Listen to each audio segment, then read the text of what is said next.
They left her one phone call. In a jail cell, bruised and desperate, Maya Thompson dialed the one number she swore never to use unless her life depended on it. "I'm coming," was all her brother said. Sheriff Cole Mercer had built his kingdom on fear. False arrests, planted evidence, broken bodies. His badge made him untouchable, his precinct impenetrable, until he targeted the sister of Darius Thompson. Now the most lethal Delta Force commander in U.S. history stalks through Westbrook like a ghost, dismantling a corrupt system with the same precision he once used against America's enemies. Some men abuse power, others know exactly how to take it away.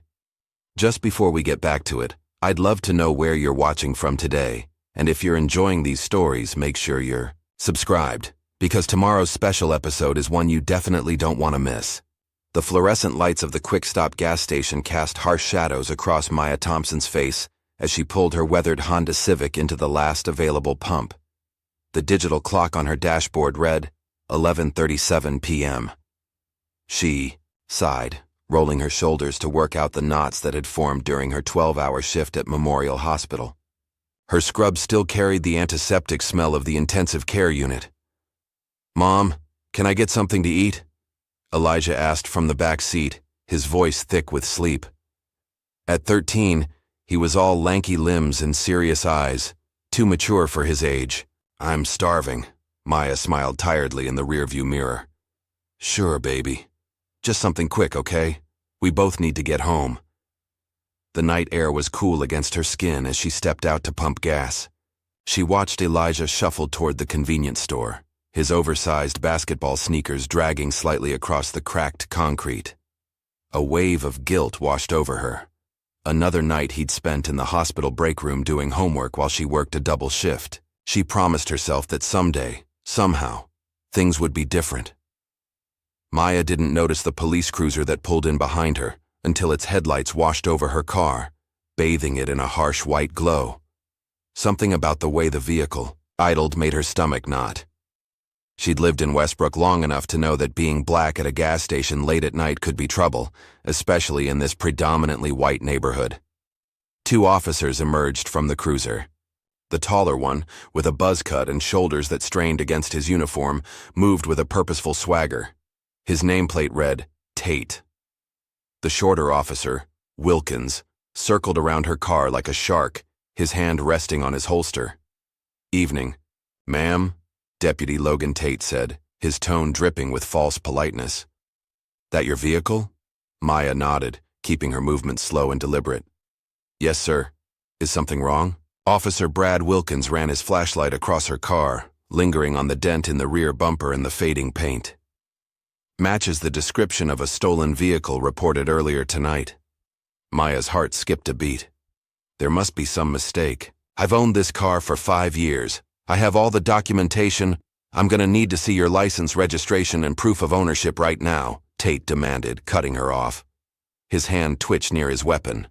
"Of course," Maya said, trying to keep her voice steady. "My purse is inside the car. May I reach for it?" Tate's eyes narrowed. Slowly, as Maya leaned into her car, she could see Elijah returning from the store, a bag of chips and a soda in his hands. His eyes widened at the sight of the police officers. "Mom," he called out, his voice cracking with sudden fear. "It's okay, Elijah," Maya assured him, though the tremor in her voice betrayed her. "The officers just need to see my registration. Everything's fine." Wilkins turned sharply toward Elijah. "Stay right where you are, kid." Maya retrieved her wallet and registration, hands trembling slightly as she handed them to Tate. "Here you go, sir. Everything's in order." Tate barely glanced at the documents before handing them to Wilkins. "This doesn't prove anything. This could all be falsified." Confusion and fear mingled in Maya's chest. "What? No, those are genuine." "Step away from the vehicle," Tate ordered, his voice hardening. "Mom," Elijah cried out, dropping his snacks and pulling his phone from his pocket. His fingers flew across the screen, activating the camera. Wilkins noticed immediately. "Hey." "What do you think you're doing?" He strode toward Elijah, his face twisted with anger. "Leave him alone," Maya shouted, taking a step forward. "He's just a child." Tate grabbed Maya's arm, wrenching it behind her back. "I said step away from the vehicle."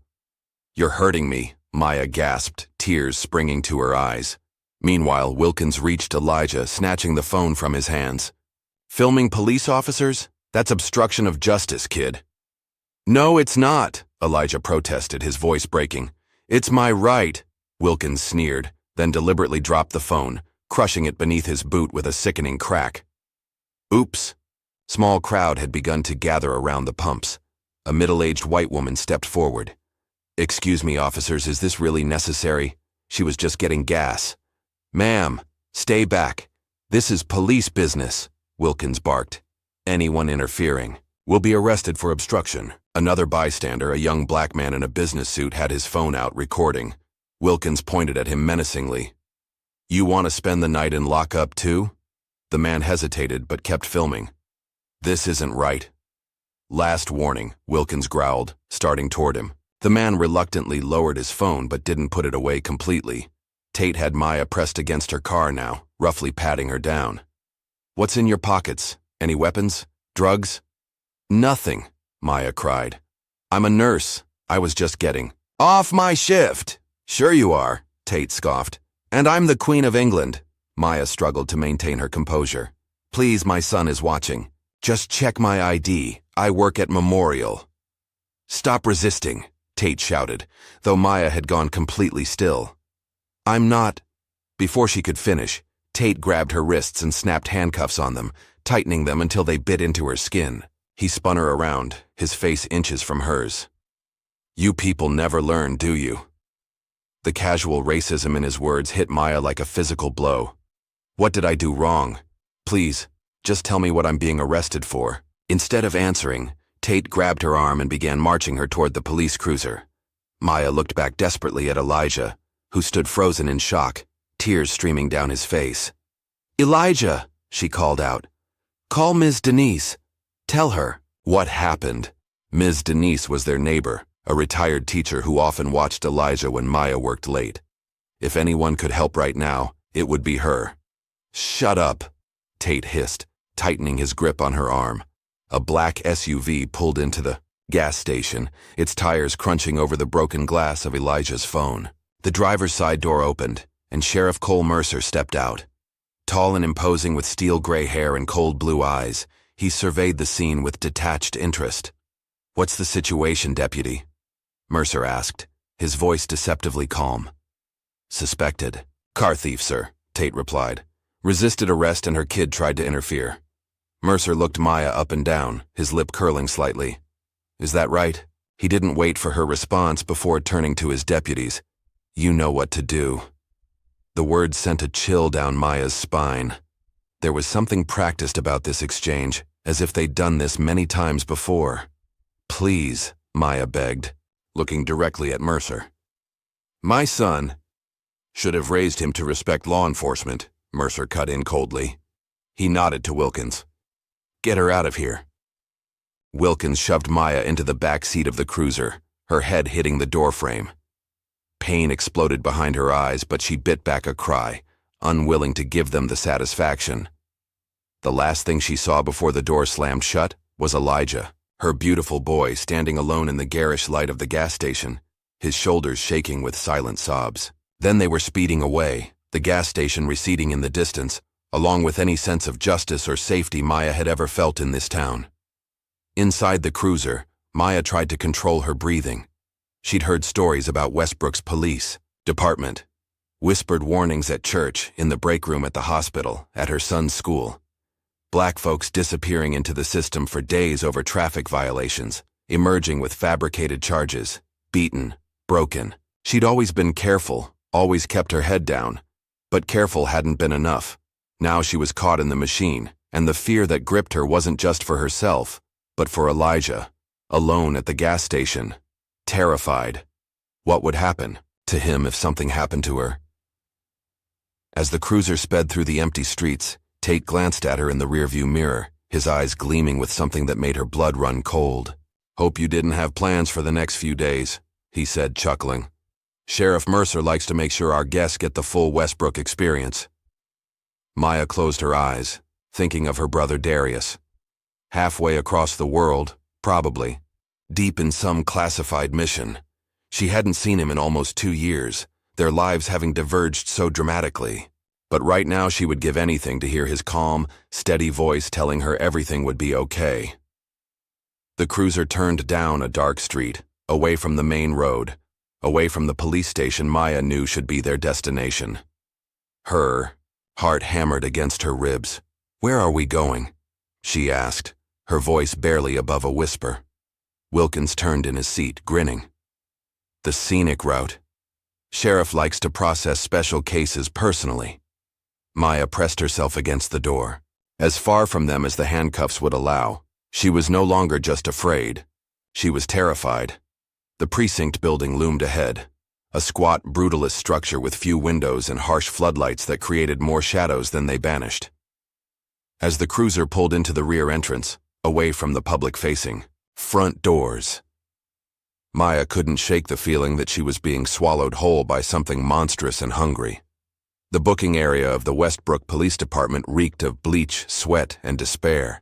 Maya Thompson stood shivering under the fluorescent lights, her handcuffs digging into her wrists as Officer Brad Wilkins roughly shoved her forward. "Name!" barked the booking officer, a heavy-set woman with disinterested eyes who didn't bother looking up from her computer. "Maya Thompson," she answered, her voice steadier than she felt. "I'm a registered nurse at Memorial Hospital. There's been a mistake." "Save it," Wilkins cut in, shoving her shoulder. "She was caught stealing a vehicle at the Quick Stop on Elmwood." "That's not true," Maya protested. "It's my car. I have proof." "And assaulting an officer," Wilkins added, raising his voice over hers. "Resisting arrest." The booking officer sighed as though this was routine, typing the information without question. "Empty your pockets." Maya had nothing but her hospital ID badge, her wallet, and a pack of gum.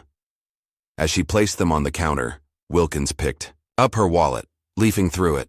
"Well, what do we have here?" he said, a cruel smile spreading across his face as he pulled out a small plastic bag filled with white powder. "Looks like we've got possession charges, too." Maya's blood ran cold. "That's not mine. You planted that." Wilkins shrugged. "Guess that explains the erratic behavior, huh? High as a kite." He turned to the booking officer. "Add narcotics possession to the charges." The booking officer nodded, adding it to the file without hesitation, as if planting evidence was just another Tuesday night at the Westbrook PD. "I want to call my lawyer," Maya demanded, her voice hoarse with fear and anger. "I have rights." Wilkins laughed. "Rights? That's cute. You'll get your phone call when we decide you get your phone call." After being fingerprinted and photographed, they led Maya down a long corridor. The cells they passed were packed with women, many of them black or Latina, most looking resigned to their fate. Finally, they reached a holding cell at the end, already cramped with at least 15 women in a space meant for 8. The door clanged shut behind her, the sound reverberating through her bones like a death knell. Maya stood just inside, taking in the scene. The single toilet in the corner with no privacy screen, the uncomfortable metal benches, the overwhelming smell of unwashed bodies and desperation. "First time?" asked a voice to her right. Maya turned to see a woman about her age with tired eyes and a fading bruise on her cheekbone. "I shouldn't be here at all," Maya said, wrapping her arms around herself. "They planted drugs on me." The woman nodded grimly. "Classic Westbrook special. I'm Janine. Been here 3 weeks waiting for a hearing that keeps getting rescheduled." "3 weeks?" Maya whispered, horrified. "For what?" "Supposedly I had a broken taillight. Then they claimed I had outstanding warrants, then unpaid tickets. They just keep adding charges." Janine moved closer, lowering her voice. "Look, this precinct is notorious. They target black folks, plant evidence, falsify reports. Sheriff Mercer runs this county like his personal fiefdom." A chill ran down Maya's spine. "My son. He's alone at the gas station. He's only 13. Janine squeezed her hand. "Someone will look out for him. The community knows what these cops are like." Maya hoped she was right. She thought of Elijah, scared and alone, and felt tears threatening to spill over. She blinked them back furiously, unwilling to show weakness in this place where vulnerability could be weaponized against her. Hours passed in a haze of anxiety and discomfort. Some women slept, huddled against each other on the cold floor. Others paced. Maya sat on a small patch of bench, her mind racing between worry for Elijah and terror at her situation. Around 3 a.m., the cell door clanged open. Deputy Logan Tate stood there, his face twisted in a mocking grin. "Thompson, let's go." Maya stood up, her legs stiff. "Where?" "Processing," Tate said vaguely. "Move it." As she passed Janine, the woman whispered, "Stay strong, don't sign anything." Tate led Maya down several corridors, away from the main holding area. The administrative section of the precinct was eerily quiet this time of night. He opened a door to a small windowless room with a single table and 2 chairs. "In," he ordered. Maya stepped inside, her heart pounding. The room had that sterile, impersonal quality of places designed to break people. "I want my phone call," she said, summoning courage from somewhere deep inside. "It's my right." Tate chuckled, closing the door behind them. "You'll get your call when I say you get your call." Maya stood her ground. "I'm a nurse. I know my rights. I demand to call." The blow came without warning, a sharp jab to her stomach that knocked the wind from her lungs. Maya doubled over, gasping. "Learn your place," Tate hissed, his face inches from hers. "In here, you have no rights. You have no voice. You are nothing." Tears of pain and rage blurred her vision. "You won't get away with this." Tate straightened up, adjusting his uniform with casual indifference. "Thousands before you said the same thing. Guess what? We always do." The door opened, and Sheriff Cole Mercer walked in, his presence filling the small room. He carried a manila folder, which he dropped on the table before sitting down. "Ms. Thompson," he said, his voice silky smooth, dangerous. "Have a seat." Maya remained standing, one arm still cradling her abdomen. "I want to call my lawyer, and I need to know what happened to my son." Mercer smiled, but it didn't reach his eyes. "Your son is fine. Child Services picked him up." The casual way he delivered this devastating news made Maya's knees buckle. She gripped the chair to steady herself. "Child Services?" she whispered. "But why? He has a neighbor." "Abandoned minor," Mercer said with a shrug. "Standard procedure when a parent is arrested on drug charges." "Drug charges that are completely fabricated," Maya exploded. "You planted that bag." Mercer's smile faded. "Careful, Ms. Thompson. Making false accusations against officers can result in additional charges." He opened the folder. "You're already facing quite a list. Car theft, resisting arrest, assaulting an officer, possession of a controlled substance." "None of that is true," Maya said through gritted teeth. "And now," Mercer continued as if she hadn't spoken, "we have reason to believe there may be a firearm in your stolen vehicle." Terror gripped Maya. "What? There's no gun in my car." "Not yet," Mercer agreed mildly, then shared a knowing look with Tate. "But evidence has a way of turning up, doesn't it, Deputy?" Tate smirked. "Indeed it does, Sheriff." Maya realized with sickening clarity what was happening. They were systematically building a case that could send her away for years, maybe decades. And they were doing it right in front of her, confident there was nothing she could do to stop them. "Why are you doing this?" she asked, her voice barely above a whisper. Mercer leaned forward, his pale eyes cold and lifeless. "Consider it a reminder of how things work in Westbrook. Some folks need reminding from time to time." The racial undertone was unmistakable. Maya felt rage boiling up inside her, threatening to overflow. "My brother will not help you," Mercer finished for her. "No one will. That's the point, Ms. Thompson." He stood up, straightening his uniform. "Get comfortable. You're going to be with us for a while." As Mercer headed for the door, he paused. "Oh, and if you keep making trouble, we might need to reevaluate your son's situation. Troubled kids from broken homes often end up in the system for years. Would be a shame." The threat hung in the air like poison. Maya felt her breath catch in her throat. "Think about that before you decide how cooperative you want to be," Mercer said, then nodded to Tate. Take her back to holding. As Tate grabbed her arm, Maya's mind raced. She needed help, but who could stand against an entire corrupt police department? Then she remembered. There was one person who could. One person who had faced worse odds, in far more dangerous places. Her brother, Darius.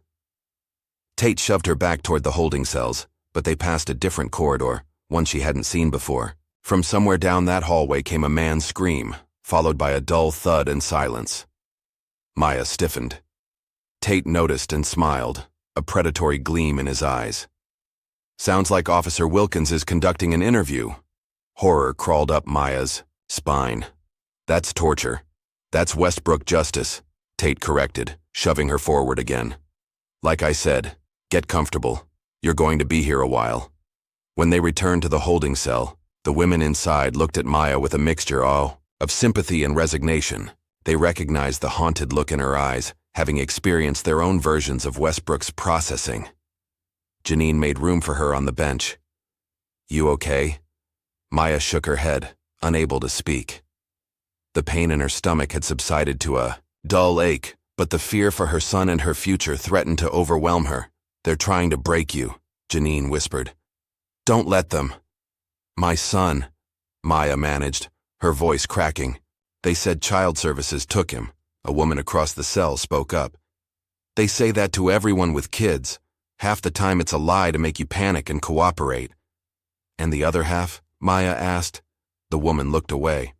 Then you better pray. Someone on the outside is looking out for them.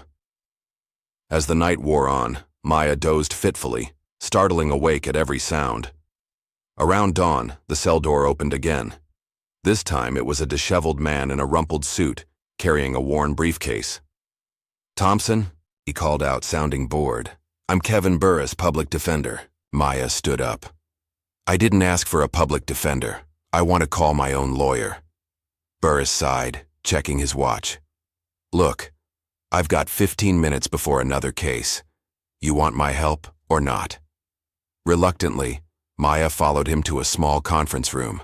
Unlike the interrogation room from earlier, this one had a window, though it was covered with bars and looked out onto a brick wall. Burris didn't bother with pleasantries. You're in a world of trouble, Ms. Thompson. Car theft, drug possession, resisting arrest. None of that is true, Maya interrupted. They planted evidence, fabricated charges. I was just getting gas with my son. Burris barely glanced up from his notes. Yeah, everyone says that. Because it happens, Maya insisted. Ask anyone in that cell. This precinct targets black citizens, plants evidence.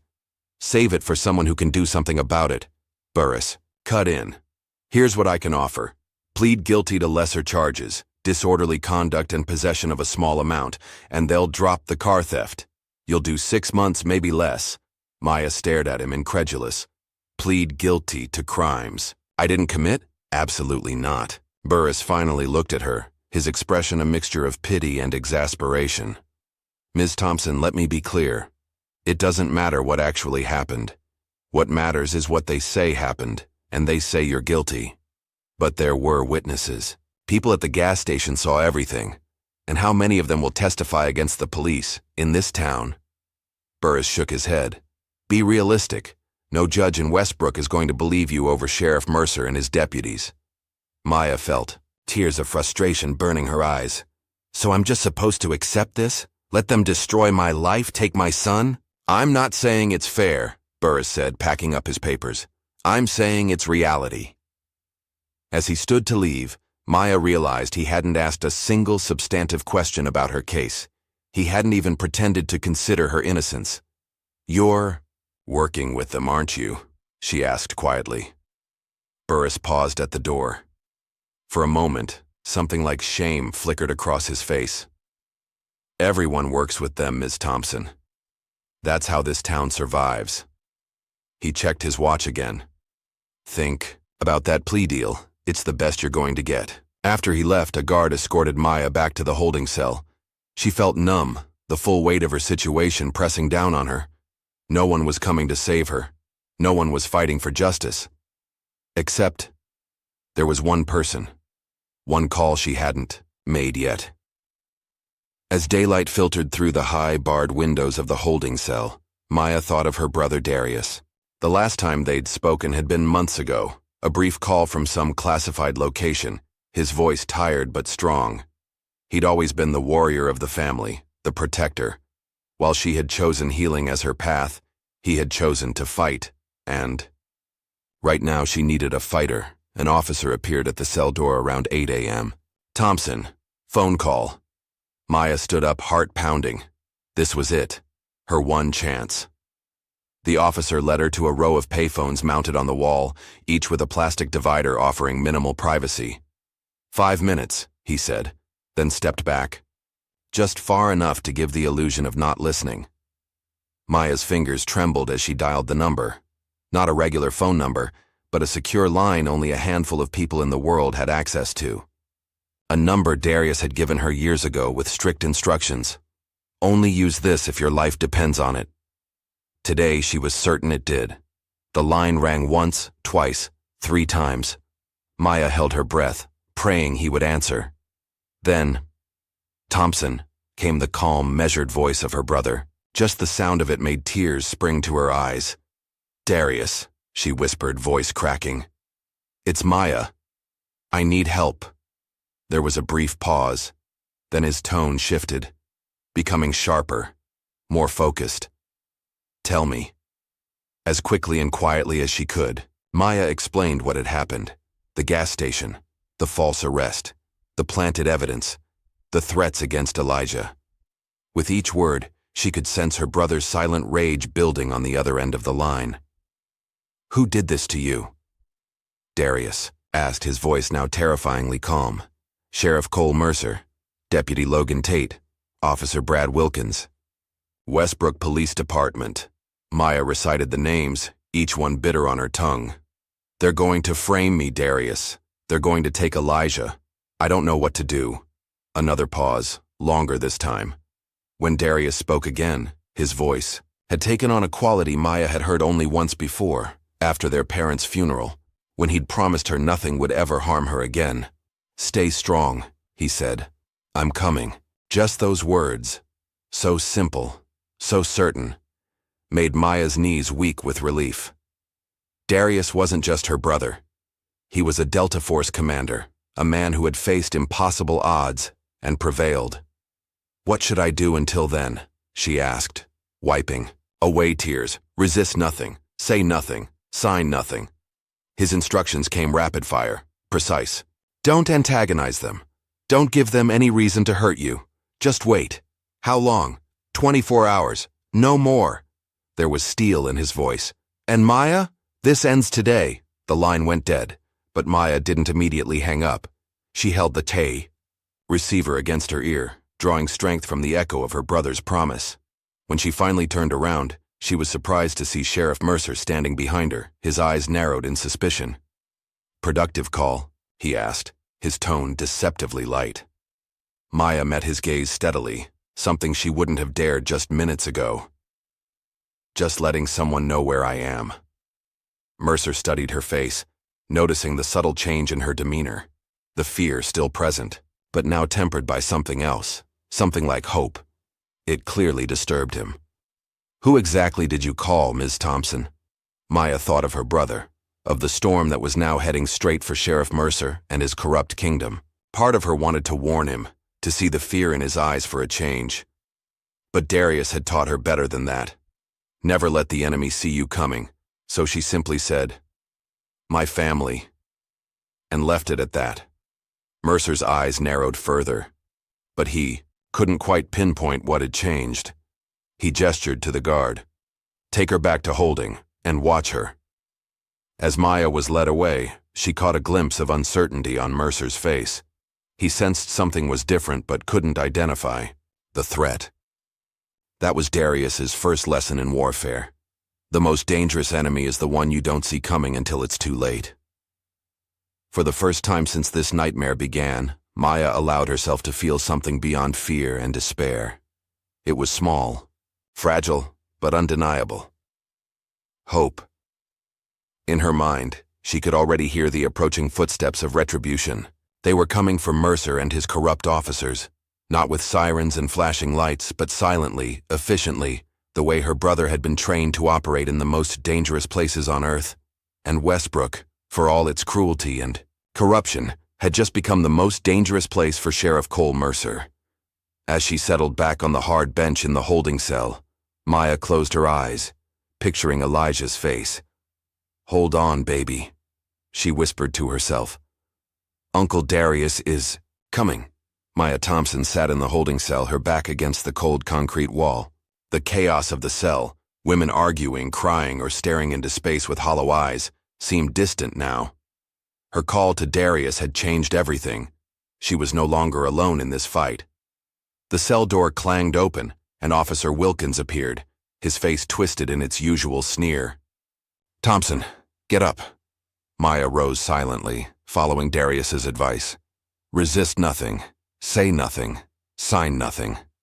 "Sheriff wants you transferred," Wilkins said, roughly grabbing her arm. "Seems you've become a problem." Maya stayed silent as he led her through the corridors. Mercer was panicking. He didn't know who Darius was yet, but he had sensed something wasn't right. Predators like him could smell change in the air.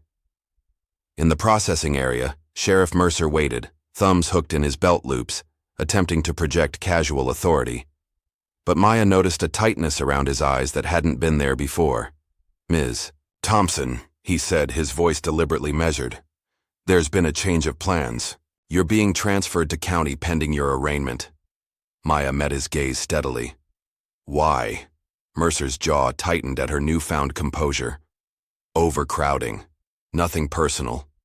It was a lie, and they both knew it. The holding cells at Westbrook, PD, were never too full to keep someone Mercer wanted to torment personally. "Who did you call?" Mercer asked abruptly, studying her face. "My brother," Maya answered simply. "And who exactly is your brother?" Maya thought about how to answer. Darius had always kept his military career private. His specific role in Delta Force was classified. But right now, she wanted Mercer to feel something he made others feel every day. Fear. "Someone who doesn't like bullies," she replied. Mercer stepped closer, lowering his voice. "Listen carefully. I don't know who you think is coming to save you, but no one crosses me in my county. No one." Maya said nothing, but her silence clearly unsettled him more than any defiance could have. "Get her ready for transport." Mercer barked at Wilkins, then stalked away, his boots echoing down the corridor. As Wilkins processed her transfer paperwork, the precinct doors burst open. A woman in her 60s with silver-streaked hair marched in, dragging a reluctant Elijah by the hand. "Ms. Denise," Maya gasped, relief flooding through her at the sight of her son. Denise Williams, Maya's neighbor and Elijah's occasional caretaker, was a retired school principal with a backbone of steel. She headed straight for the front desk. "I'm here about Maya Thompson," she announced, her voice carrying the authority of someone who had wrangled unruly teenagers for 30 years. "And to report that this child was abandoned at a gas station by your officers, which is against every procedure in the book." "Ma'am, we're not at liberty to discuss," the desk sergeant began. "I'm not asking you to discuss anything," Denise cut him off. "I'm telling you that I have temporary guardianship papers for this child, signed by his mother, and I'm here to inform you that he was left alone at a gas station at midnight. Or would you prefer I call the state attorney general's office to discuss it?" The desk sergeant's face paled. "Wait here," he said, then disappeared down a hallway. Elijah spotted his mother and broke away from Denise, running to her. "Mom."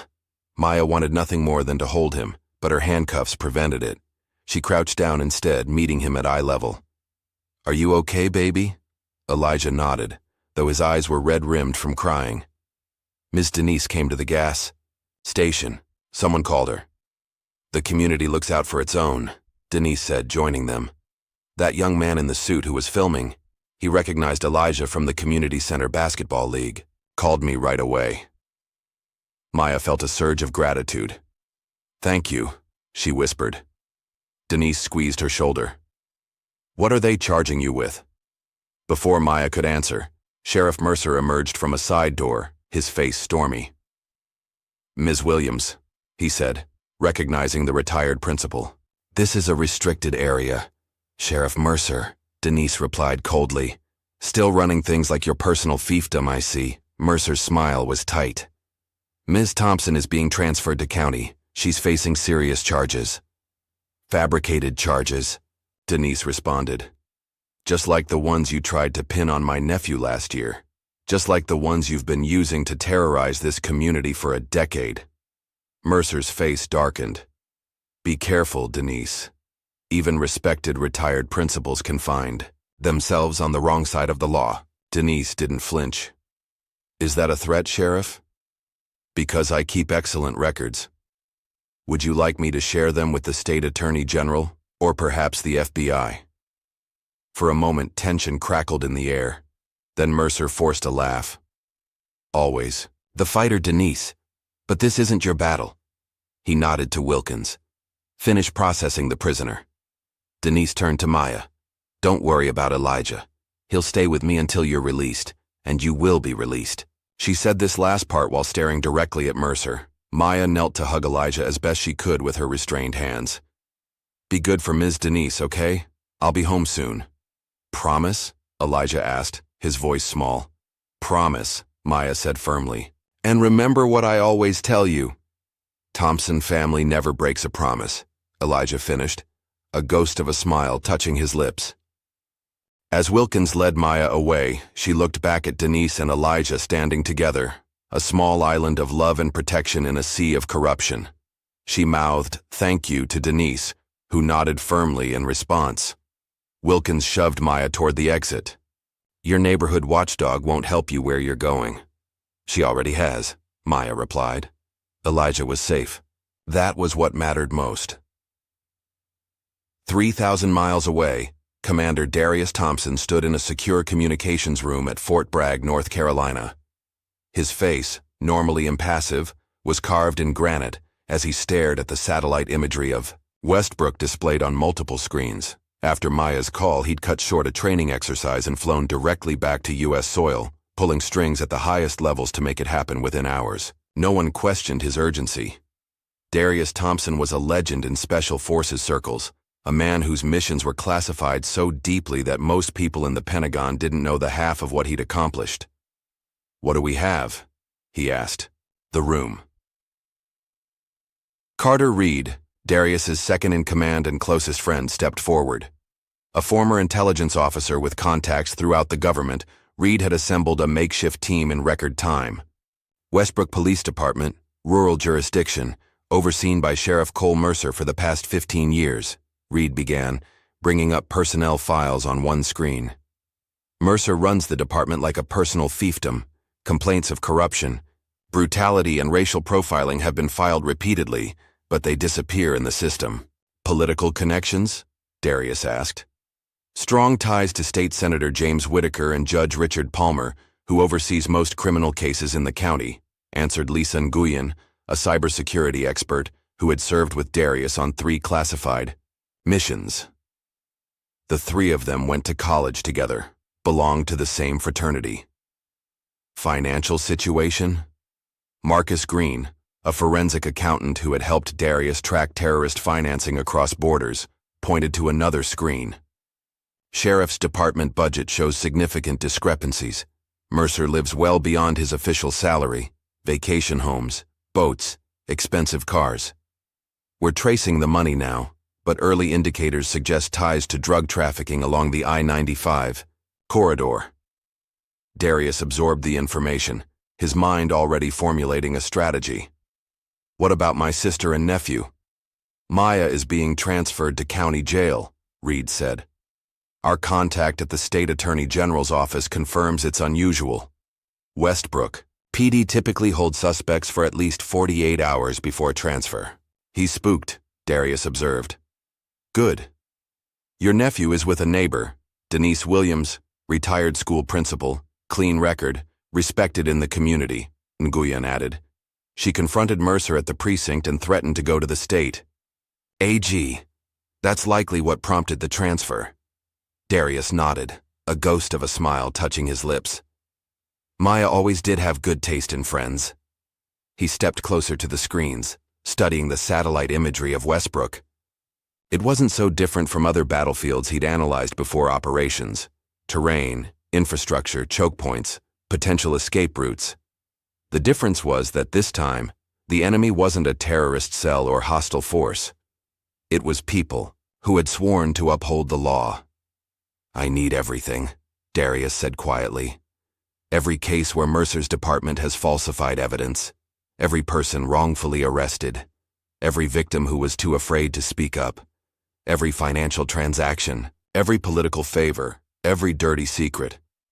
The room fell silent, the gravity of what he was proposing settling over them. This wasn't a sanctioned mission. This was personal. Reed voiced what everyone was thinking. "Darius, you're talking about taking down an entire police department. If this goes sideways, it won't." Darius cut him off. "I'm not asking anyone here to risk their career. This is my fight, my sister, my responsibility." "Like hell it is," Green responded immediately. "We're a team," Nguyen nodded. "Always have been. Just tell us the plan."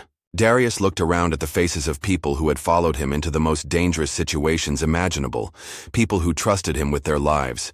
He felt a surge of gratitude that momentarily pushed aside his cold rage. "Two-phase operation," he said decisively. "Phase 1. Extract Maya from County, secure her and Elijah at a safe location. Phase 2. Systematically dismantle Mercer's entire operation. Gather evidence, identify allies in federal law enforcement, and ensure this can never happen again." Reed studied his friend's face. "And if Mercer or his deputies resist?" Darius's expression hardened. "Then they'll learn why some of the most dangerous people in the world call me sir." Maya sat in the back of the transport van, hands cuffed to the bench, swaying with each turn. Deputy Tate drove while Wilkins rode shotgun, both men unusually quiet. Maya suspected her call, and Denise's appearance had upset their routine. Through the small mesh-covered window, Maya could see they were taking a back road rather than the main highway that would lead to County. Her heart rate quickened. This wasn't a routine transfer. "Where are we going?" she asked, breaking her silence. Tate glanced in the rearview mirror, his eyes cold. Taking the scenic route, Maya thought quickly. If they were planning to harm her, this would be their opportunity, away from witnesses, away from cameras. She needed to stay calm, think clearly. "A lot of people know where I am," she said evenly. "Ms. Williams, my son, the lawyer." Wilkins turned in his seat. "That public defender? He works for us, sweetheart. As for the old lady and your kid, who's going to believe them over sworn officers?" The van turned onto a dirt road, heading into a wooded area. Maya felt fear rising in her throat but pushed it down. Panic wouldn't help her now. Suddenly, the radio crackled to life. "Unit 12, this is dispatch." Tate grabbed the radio. "This is Unit 12. Sheriff Mercer wants you to divert to the station immediately. We have a situation." Tate and Wilkins exchanged glances. "What kind of situation?" "Sheriff says to secure the prisoner and return. Now." Tate swore under his breath, then made a sharp U-turn, sending Maya sliding across the bench. "Guess your scenic tour will have to wait," Maya said quietly. Wilkins turned again, his face ugly with anger. "Don't get comfortable, this isn't over." The radio crackled again. "All units, be advised. Federal agents have arrived at the courthouse, asking questions about the Thompson arrest.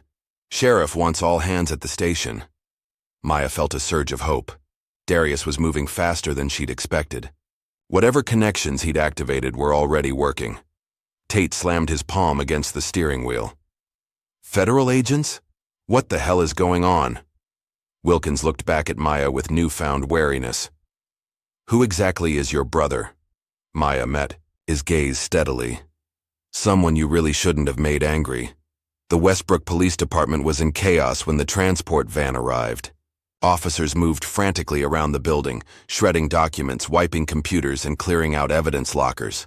Sheriff Mercer stood in the center of the bullpen, barking orders, his face flushed with anger and fear.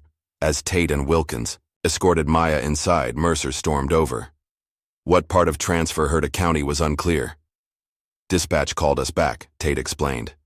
Said you wanted all hands here.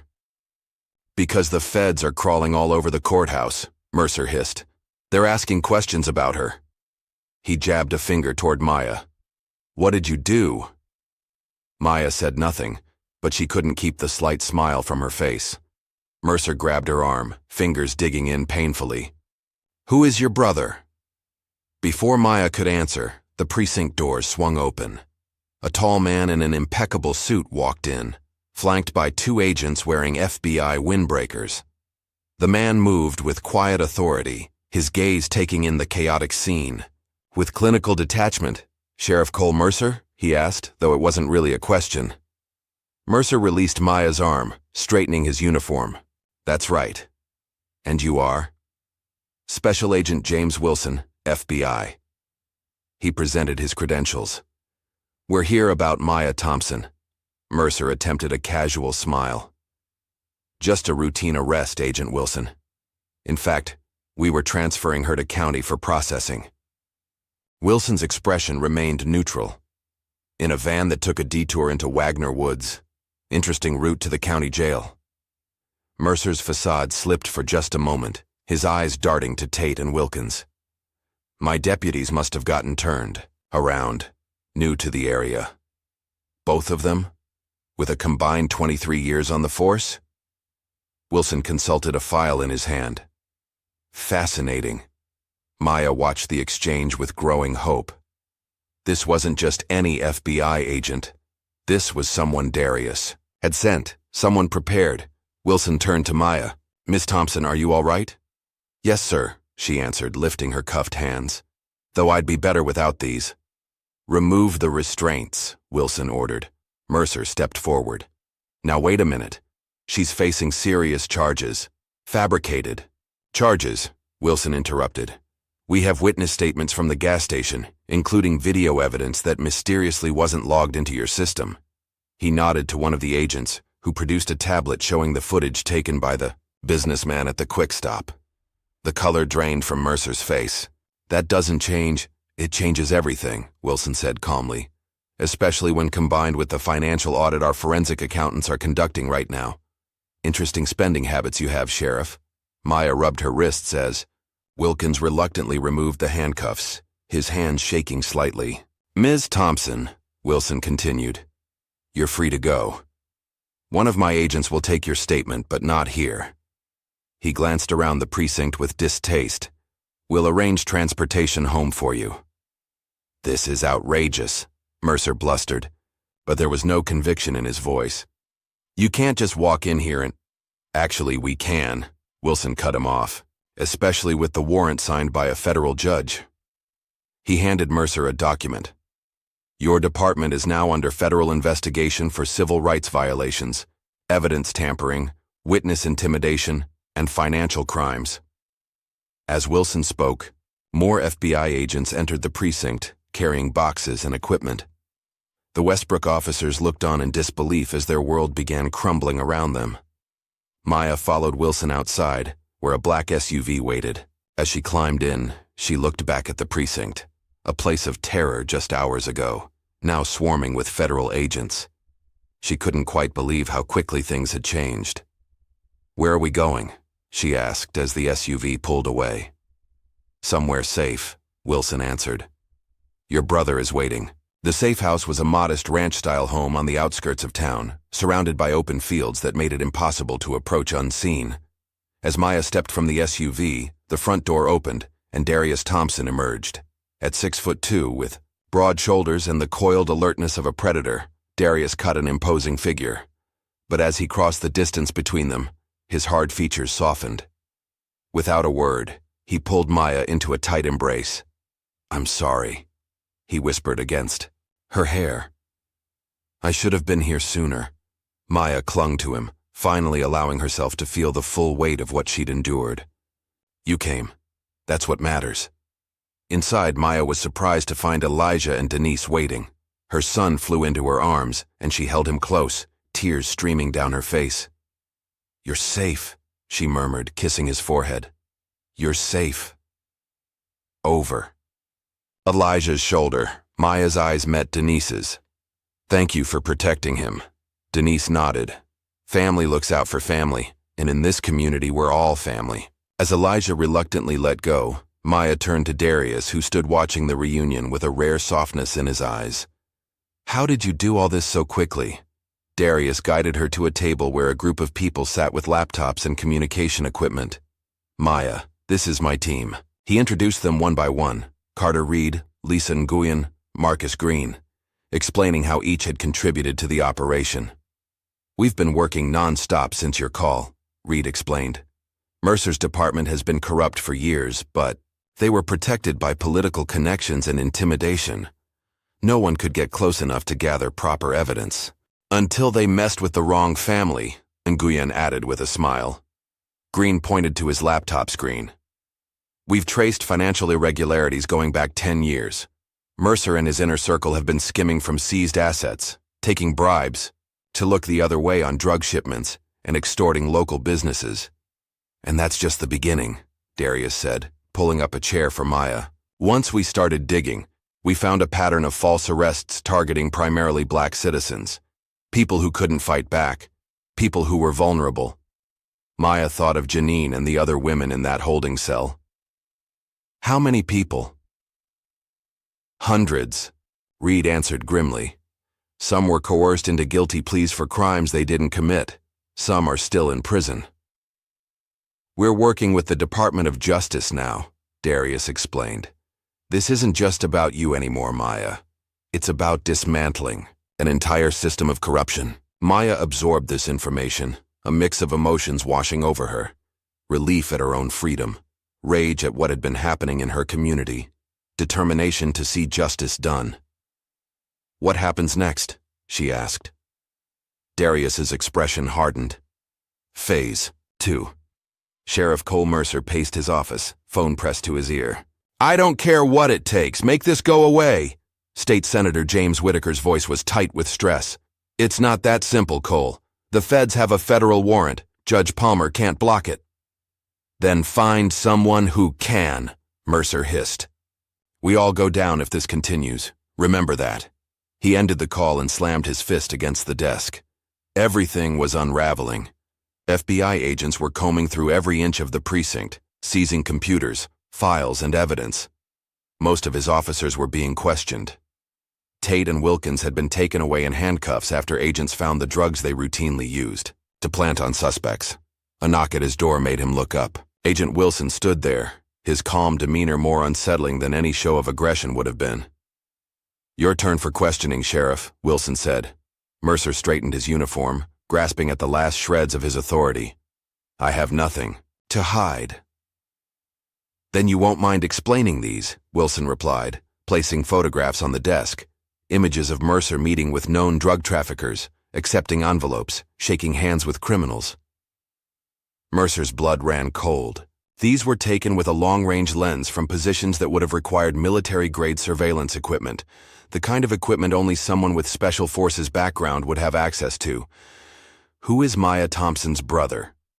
Mercer asked, his voice barely above a whisper. Wilson's smile was cold. "Someone you really should have left alone." At that moment, Mercer's phone buzzed with a text message. It was from an unknown number, containing just 4 words. "This is only beginning." Looking up, Mercer saw a figure through his office window, a yatu, tall, broad-shouldered man in civilian clothes, watching him from across the street. Though they had never met, Mercer knew instantly who it was.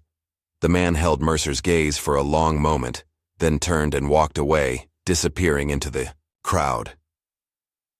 Sheriff Cole Mercer, who had terrorized an entire community for years, felt something he had never expected to experience: fear, pure, undiluted fear.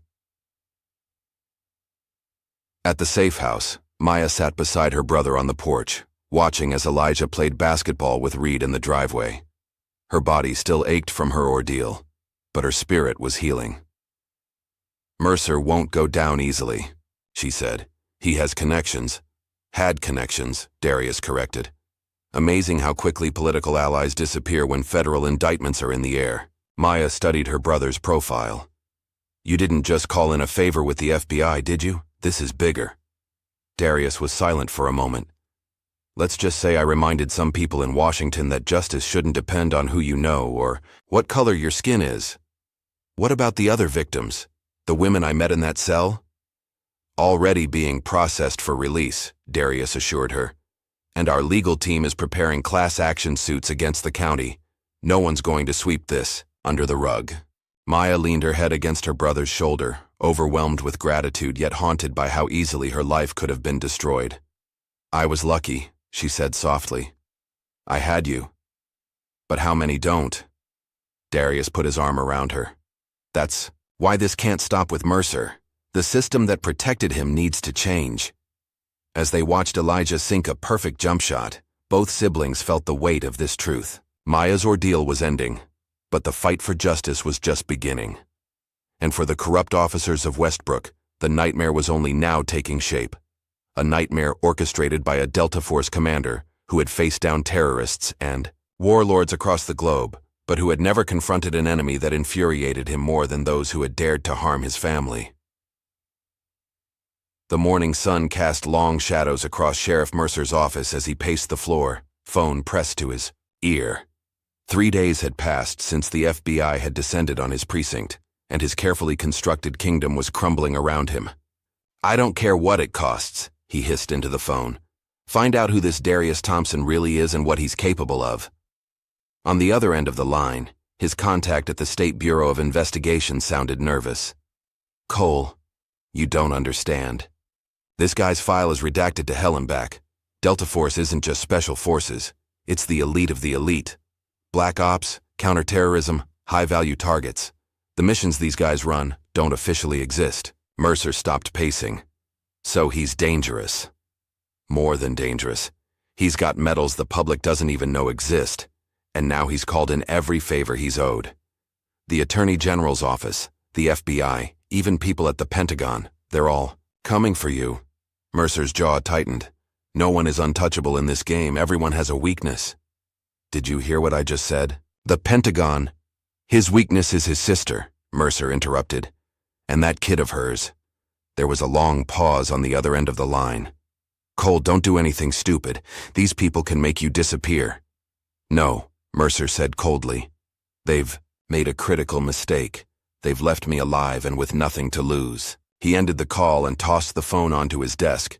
Deputy Tate and Officer Wilkins had been released on bail, part of Mercer's network of corruption still functioning despite the federal scrutiny. They sat across from him now, both looking haggard and afraid. The feds seized everything, Tate said. They're going through every case, every arrest. Let them look, Mercer replied dismissively. Paper trails can disappear. Witnesses can recant. Judges can be persuaded. This feels different, Wilkins said, fidgeting with his watch. My lawyer says they've got surveillance footage, financial records going back years. Mercer leaned forward, his voice dropping to a dangerous whisper. Are you losing your nerve, Brad? Wilkins swallowed hard. No, sir.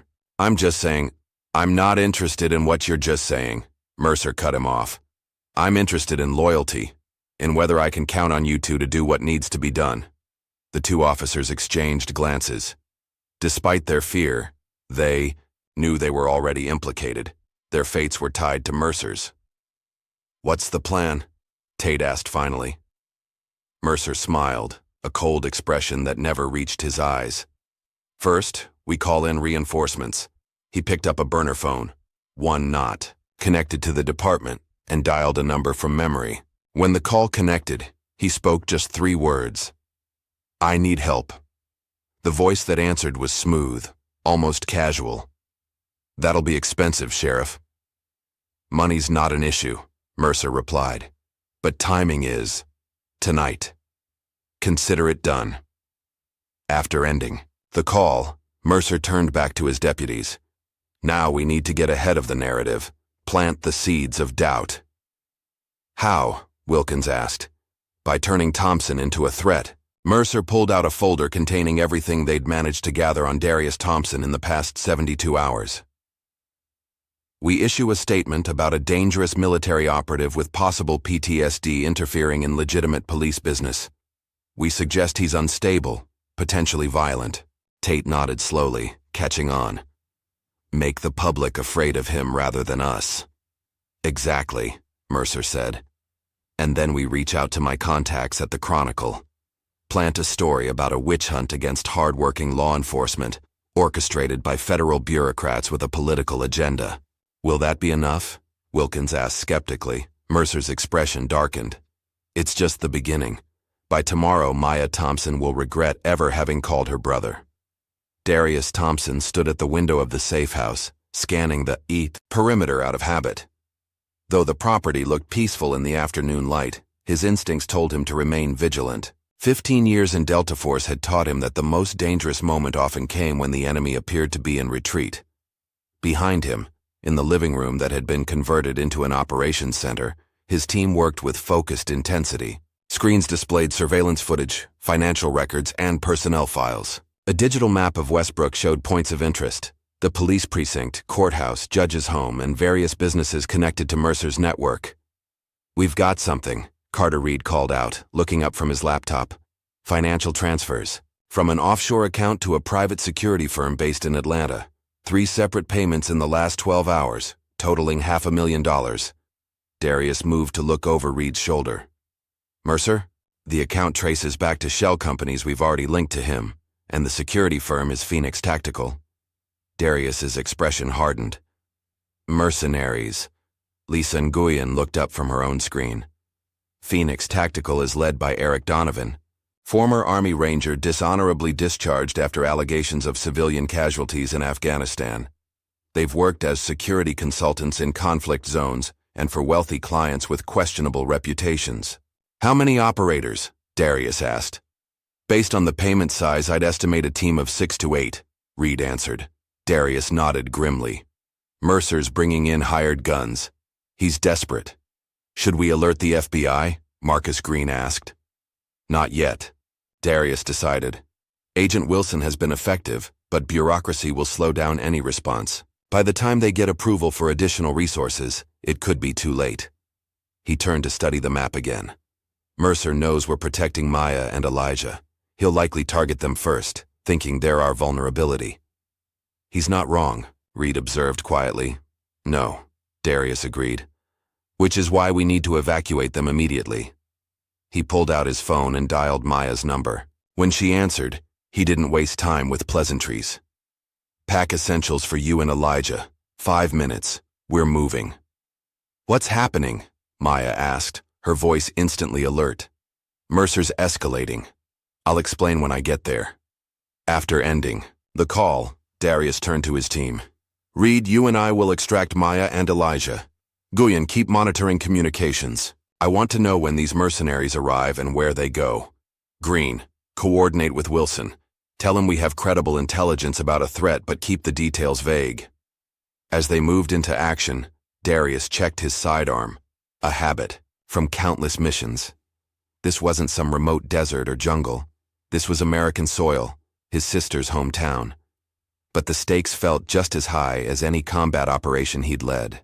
"Darius," Reed said quietly, "if we engage with these mercenaries—" "We follow rules of engagement," Darius finished firmly. "Non-lethal options first. But make no mistake, these men are coming to harm my family. I won't let that happen." Determination in his voice left no room for debate. Reed nodded, understanding perfectly. He'd served with Darius long enough to know that while the commander was methodical and disciplined, he was utterly relentless when protecting those he cared about. "Let's move," Darius ordered. Maya Thompson moved through her small apartment, quickly gathering essentials for herself and Elijah. After their release from custody, they'd returned home rather than staying at the safe house, wanting some semblance of normalcy. Now, that decision felt dangerously naive. "Mom, what's going on?" Elijah asked, watching her pack with growing concern. "Your uncle needs us to go somewhere safer for a while," Maya explained, trying to keep her voice steady. "Just grab some clothes, and your schoolwork." Elijah hesitated. "Is it because of the police? Are they coming back?" Maya stopped packing and faced her son, placing her hands on his shoulders. "I promised I'd always be honest with you, right?" Elijah nodded solemnly. "Your uncle believes Sheriff Mercer might try to hurt us to get back at him. But she continued quickly, seeing fear flash across Elijah's face. Darius won't let that happen. Neither will I. Elijah processed this, then straightened his shoulders, a gesture so reminiscent of Darius that it made Maya's heart ache. I'm not afraid, he said, though his voice wavered slightly. Maya pulled him into a hug. It's okay to be afraid, baby. Brave people feel fear too. They just don't let it stop them. A knock at the door made them both freeze. Maya checked her watch. Darius wasn't due for another 15 minutes. Stay here, she whispered to Elijah, guiding him toward the bathroom. Lock the door. Once Elijah was hidden, Maya approached the front door cautiously. Who is it? She called. Ms. Thompson, came a female voice.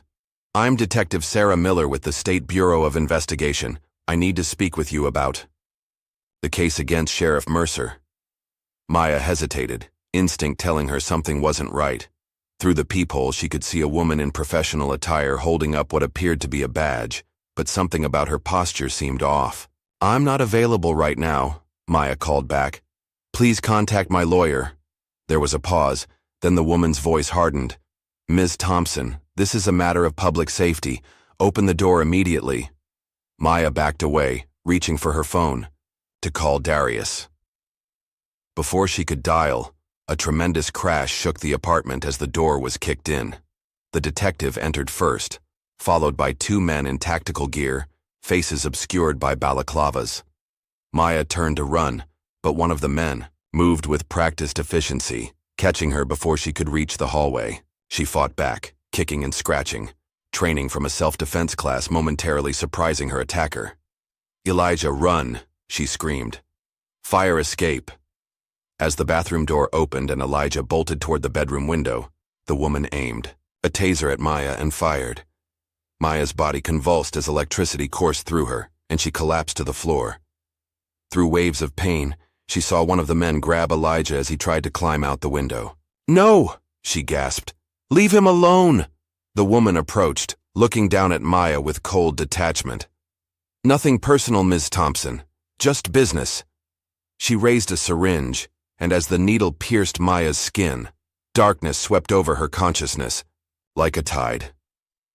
Her last thought before the sedative took hold was of Darius. He would come. He always did. But would it be in time? Darius knew something was wrong the moment he turned onto Maya's street. The block was too quiet, the usual pedestrian traffic absent. He slowed the SUV, scanning for surveillance, potential threats, or any sign of disturbance. Something's off, Reed said beside him, clearly sensing the same wrongness. Darius tapped his earpiece. Nguyen, status report. Lisa's voice came through clearly. Thermal imaging from the surveillance drone shows no movement in Maya's apartment, but there was activity approximately 20 minutes ago. 3 heat signatures entered, then left with 2 more. Ice formed in Darius's veins. They got to them first. He accelerated suddenly, closing the distance to Maya's building. As they pulled up, both men immediately spotted the splintered doorframe of the main entrance. Stay alert, Darius ordered, drawing his sidearm as they exited the vehicle. This could be an ambush. They moved with the synchronized precision of soldiers who had conducted countless raids together, covering angles, communicating with subtle gestures. Inside the building, they took the stairs rather than the elevator, approaching Maya's 3rd floor, apartment with weapons ready. The apartment door hung askew on broken hinges. Darius entered first, sweeping the main room while Reed covered the hallway. Signs of struggle were evident. Overturned furniture, Maya's phone on the floor, a small splash of blood on the carpet. Clear, Darius called after checking the bedroom. Clear, Reed echoed from the bathroom. Darius knelt by the bloodstain, touching it gently. Still tacky. Recent. He forced down the rage building inside him, channeling it into cold, tactical focus. They knew we were coming, he said. This was timed to beat us here. Reed was examining a syringe discarded near the couch. Sedative, most likely. Professional job.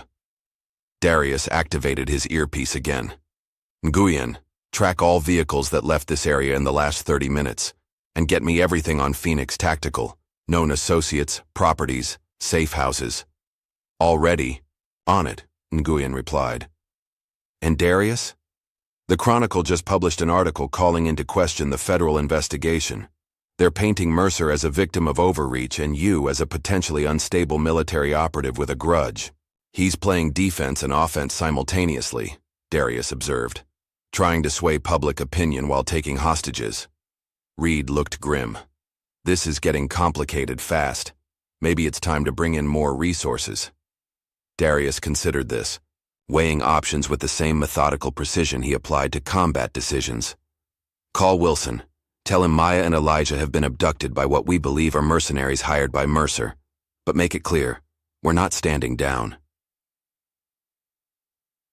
As Reed made the call, Darius moved to the window, looking out at the city where his sister had built a life. She'd chosen to stay in Westbrook despite its problems, committed to serving its people as a nurse, raising her son to be strong and compassionate in a place that didn't always value those qualities. And now she was in danger because of that choice.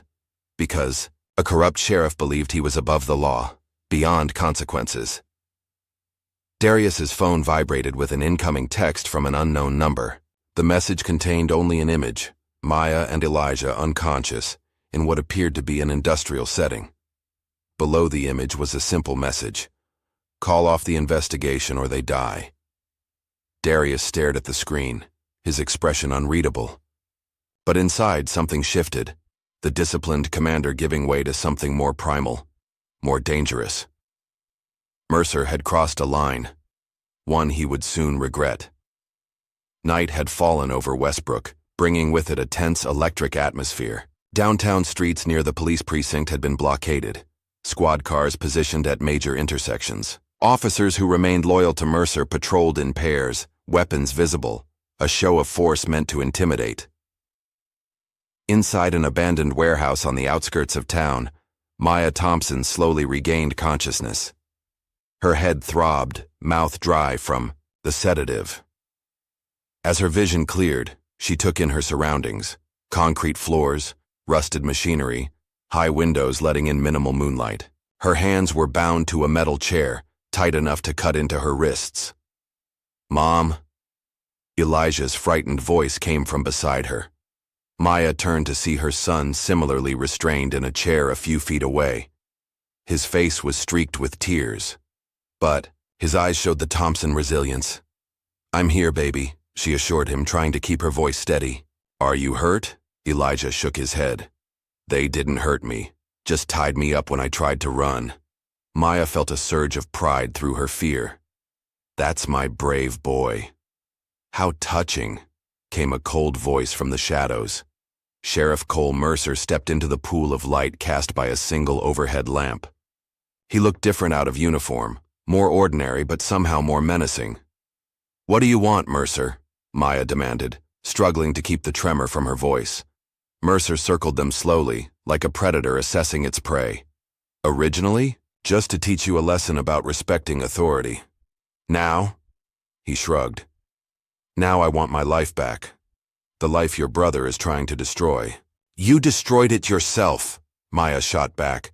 "When you decided to be corrupt, when you decided to terrorize people instead of protecting them." Mercer's face darkened. "You have no idea what it takes to keep order in a place like Westbrook. Sometimes lines get crossed for the greater good." "Is that what you tell yourself when you're planting evidence? When you're taking bribes?" Maya asked, her fear giving way to anger. "What greater good were you serving when you had your deputies harass me in front of my son?" Mercer didn't answer directly. Instead, he pulled out his phone, holding it up to show Maya a photo of Darius. "Your brother, the big war hero. Did you know what you were doing when you called him? Did you understand the forces you were unleashing?" "I knew exactly what I was doing," Maya said firmly. "I was calling someone who believes in justice." "Yes, sir." Laughed, a harsh sound without humor. "Justice? There's no such thing. There's only power and those too weak to seize it." He pocketed his phone. "Your brother may be powerful in his world, but this is my town, and he's about to learn what happens to outsiders who interfere." He nodded to someone in the shadows, and a woman stepped forward, the same one who had posed as a detective at Maya's door. "Keep them secure," Mercer ordered. I'll be back after I've dealt with their would-be rescuer. As Mercer turned to leave, Maya called after him. You're making a mistake, Sheriff. You have no idea what my brother is capable of. Mercer paused at the door. Maybe not, but neither does he know what I'm capable of. With that ominous statement, he disappeared into the darkness. The woman checked Maya and Elijah's restraints, then took up position by the door, her hand resting casually on the holstered gun at her hip. Maya leaned toward Elijah, keeping her voice low. Don't worry, Uncle Darius will find us. Elijah nodded, struggling to be brave. I know. Thompson family never breaks a promise. At Maya's apartment, Darius had transformed the living room into a tactical command center. Screens displayed satellite imagery, building layouts, and surveillance feeds. His team, now expanded to include Agent Wilson and a select group of FBI tactical specialists, worked with urgent precision. The warehouse district makes the most sense for a hostage situation, Wilson was saying, indicating an area on the digital map.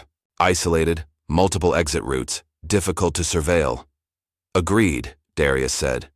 Nguyen, what do we have on properties connected to Mercer or Phoenix Tactical? Lisa swiped through her tablet. Mercer's brother-in-law owns 3 buildings in that area through a shell corporation. One of them, an old manufacturing plant, showed unusual electrical usage in the past 24 hours. Darius zoomed in on the building in question. That's it. 3 stories, multiple access points, reasonable defensive position. My team can have the building surrounded in 30 minutes, Wilson offered. Too obvious, Darius countered. Mercer will have lookouts. The moment they spot a police or FBI presence, Maya and Elijah become expendable. Reed studied the building schematics. We need a 2-phase approach. Small infiltration team first to locate and secure the hostages, followed by the main force, to apprehend Mercer and his mercenaries. Darius nodded in agreement. Reed, you and I will lead the infiltration. Wilson, have your team ready to move in on our signal.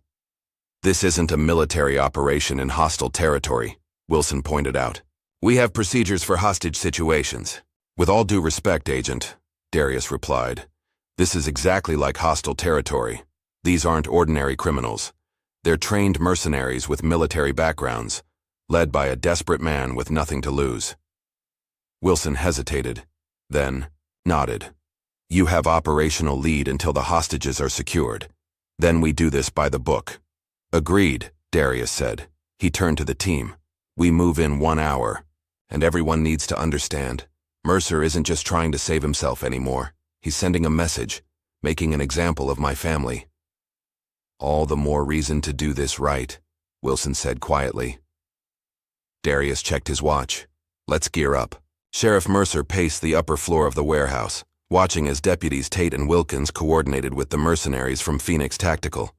The hired guns were professional, setting up defensive positions, establishing communication, protocols, checking their weapons with practiced efficiency.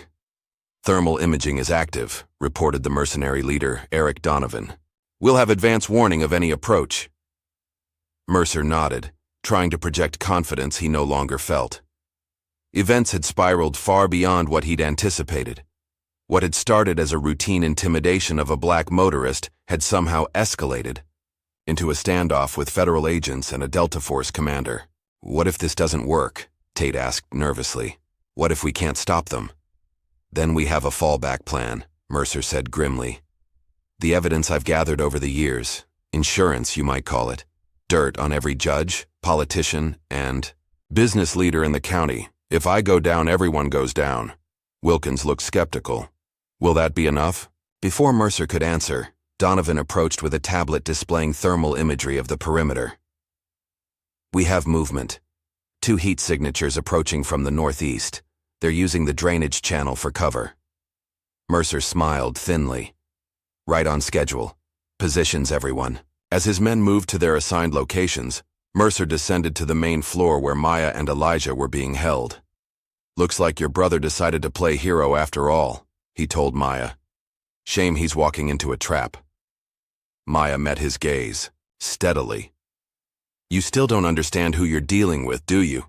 Mercer was about to respond when the lights went out, plunging the warehouse into darkness.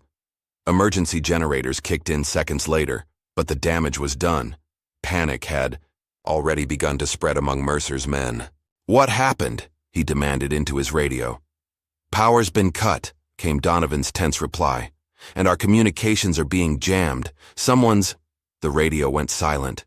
Above them, the sound of breaking glass was followed by the distinctive pop of flashbang grenades.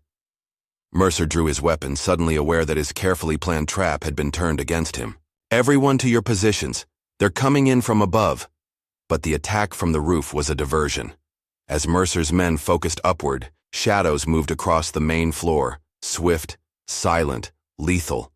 Two figures in tactical gear neutralized the guards near Maya and Elijah with practiced efficiency, using non-lethal takedowns that left the men unconscious before they could raise an alarm. Darius reached Maya first, while Reed secured Elijah. "Are you hurt?" Darius asked, quickly cutting her restraints. "No," Maya whispered. "But Mercer is up there. He has at least a dozen men." Darius helped her to her feet. "Stay low. We're getting you out first." But as they moved toward the exit, a spotlight suddenly illuminated them from above. "Commander Thompson," Mercer called out, his voice echoing through the cavernous space. "I was wondering when you'd make your appearance." Darius pushed Maya behind him, assessing the tactical situation in an instant. Mercer stood on a catwalk, 20 feet above, flanked by Tate and Wilkins. Other armed men were positioned strategically around the upper level. "It's over, Mercer," Darius called back. "The building is surrounded by federal agents. Your mercenaries are being neutralized as we speak. There's no way out." Mercer laughed, the sound tinged with desperation. "Maybe not for me, but I'm thinking I'll at least have the satisfaction of watching you die first." He raised his weapon, aiming directly at Darius. Before he could fire, the warehouse doors burst open, and FBI tactical teams swarmed in, led by Agent Wilson. "FBI, drop your weapons! Everyone on the ground now!" Chaos erupted as Mercer's men realized they were outmatched. Some surrendered immediately. Others opened fire, creating a deadly crossfire above the warehouse floor.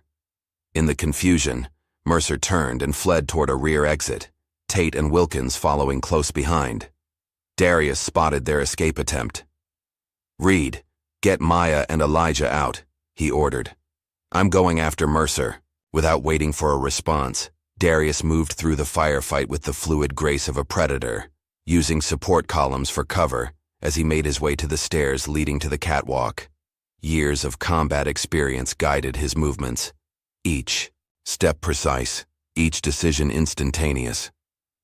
He reached the upper level just as Mercer and his deputies were disappearing through an emergency exit. Darius followed, emerging onto a narrow fire escape that led to the roof. Mercer was halfway up the metal stairs when he sensed Darius behind him. He wheeled around, firing wildly. The shots missed, ricocheting off the railings with metallic pings. "Doesn't have to end this way," Darius called out, his voice calm despite the circumstances. "Surrender now, and you'll face justice in a courtroom, not a body bag." "Justice?" Mercer spat the word like a curse. "There's no justice for men like me in this world, only winners and losers." He fired again, forcing Darius to take cover. When Darius looked up, Mercer had reached the roof, Tate and Wilkins close behind. Darius moved up the fire escape with controlled urgency, emerging onto the flat rooftop in time to see the three men running toward a waiting helicopter. "Stop!" Darius shouted over the roar of the rotors. "Federal agents are on all sides." Indeed, spotlights from FBI vehicles now illuminated the roof from multiple angles. Bullhorns commanded surrender. There was nowhere left to run. Tate and Wilkins seemed to realize this, slowly raising their hands in surrender. But Mercer, seeing his world collapsing around him, made one final, desperate choice. He turned toward Darius, weapon raised, eyes wild with the knowledge that it was truly over. "This is your fault," he snarled. "All of it." Darius stood his ground, making no move toward his own weapon. "No, Sheriff. This is the consequence of your choices. Nothing more." For a moment, the two men locked eyes across the rooftop, the corrupt sheriff who had terrorized a community and the warrior who had come to end his reign. Then Mercer's finger tightened on the trigger. Before he could fire, shots rang out from FBI snipers positioned on adjacent buildings. Mercer jerked back, his weapon falling from lifeless fingers as he collapsed to the rooftop. Darius looked down at the man who had caused so much pain, feeling not satisfaction but a grim sense of closure. The precinct would fall. The system Mercer had corrupted would be dismantled, but the damage he had done to countless lives could never be undone. As FBI agents swarmed the roof, securing Tate and Wilkins, Darius turned away. His mission now was to return to his sister and nephew, to family, to healing, to what mattered most. The battle was over. But the war against corruption and injustice? That would continue long after this night. 3 months after the warehouse confrontation, the Westbrook County Courthouse stood as a fortress of tension. Media vans lined the street outside, reporters jostling for position as spectators and protesters gathered on the stone steps. Some carried signs demanding justice for Mercer's victims. Others, mainly officers from neighboring counties, stood in silent support of law enforcement under attack. Inside courtroom 3, Maya Thompson sat rigidly in the front row, her hands folded tightly in her lap. Beside her, Elijah fidgeted with his tie, a young man forced to grow up too quickly. Darius sat on Elijah's other side, his military posture unchanged despite the civilian suit he wore. His presence alone seemed to create a protected space around his family. "All rise," the bailiff called out as Judge Eleanor Winters entered the courtroom. Unlike her predecessor, Judge Palmer, who had recused himself after his connections to Mercer came to light, Judge Winters had been appointed specifically for this high-profile case. Her reputation for impartiality and strict adherence to the law made her impossible to intimidate or influence. "Be seated," she ordered, adjusting her glasses as she reviewed the documents before her. Case number 2024 CR 7851, United States v. Logan Tate and Bradford Wilkins. Maya's eyes shifted to the defense table, where the 2 former deputies sat beside their attorneys. Both men looked diminished in their dark suits, stripped of the uniforms and badges that had once given them power. Tate's face remained defiant, but Wilkins seemed haunted, his eyes constantly darting around the courtroom as if expecting retribution from every corner. The prosecutor, Assistant U.S. Attorney James Harmon, approached the podium. "Your Honor, the government is prepared to present evidence that these defendants systematically violated the civil rights of citizens under color of law, falsified evidence, committed perjury, and engaged in a conspiracy to obstruct justice. The defense is prepared to show that my clients were following established departmental procedures and the direct orders of their superior officer," countered defense attorney William Stanley, a silver-haired man with the polished confidence of someone accustomed to defending the indefensible. Judge Winters nodded. "Very well. Opening statements." As Harmon began outlining the government's case, Maya found herself transported back to that night at the gas station. The casual cruelty, the smirks on the officers' faces, the feeling of utter helplessness as they dragged her away from her son. Her hands trembled at the memory, and Elijah, noticing, placed his hand over hers. "It's okay, Mom," he whispered. "We're winning." Maya squeezed his hand gratefully. At 13, he sometimes displayed wisdom beyond his years. The prosecution's opening statement painted a damning picture, not just of that single incident, but of a pattern spanning years. Names and dates flowed like a litany of suffering. Dozens of black citizens wrongfully arrested, evidence planted, lives destroyed through false charges. The courtroom fell silent as Harmon detailed how Tate and Wilkins had served as Mercer's primary enforcers in a system designed to terrorize and control. When the defense attorney rose, his strategy became immediately clear. "My clients were pawns," Stanley argued, gesturing sympathetically toward Tate and Wilkins.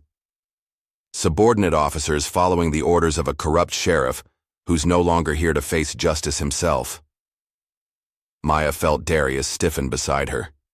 The attempt to shift all blame to the deceased Mercer was as transparent as it was predictable. "Sheriff Mercer created a culture of fear within the department," Stanley continued. "Officers who questioned his methods found themselves assigned to the worst shifts, passed over for promotion, or worse. My clients were victims of a corrupt system, not its architects. Judge Winters interrupted. Mr. Stanley, while the court acknowledges the influence of chain of command, let's be clear. Following orders has not been a valid defense for criminal behavior since Nuremberg. A murmur rippled through the courtroom, quickly silenced by the bailiff's stern glare. The first week of trial focused on establishing the pattern of corruption. Former inmates testified about false arrests and planted evidence. Business owners described protection rackets run by the precinct. A forensic accountant meticulously traced the flow of money from drug traffickers through shell companies to the personal accounts of Mercer and his inner circle. On the trial's 8th day, Maya was called to testify. As she took the stand, she felt a peculiar calm settle over her. The fear that had paralyzed her that night at the gas station was gone, replaced by a steady determination to speak her truth. Harmon guided her gently through her account of the arrest, the fabricated charges, the threats against her son, and the physical abuse she suffered in custody. Her voice remained steady, her eyes occasionally meeting those of Tate and Wilkins across the courtroom. Did either defendant ever express concern about how you were being treated? Harmon asked. No, Maya answered firmly. They seemed to enjoy it. When Stanley rose for cross-examination, his approach was immediately aggressive. Ms. Thompson, isn't it true that your brother is a military operative who essentially declared war on the Westbrook Police Department after your arrest?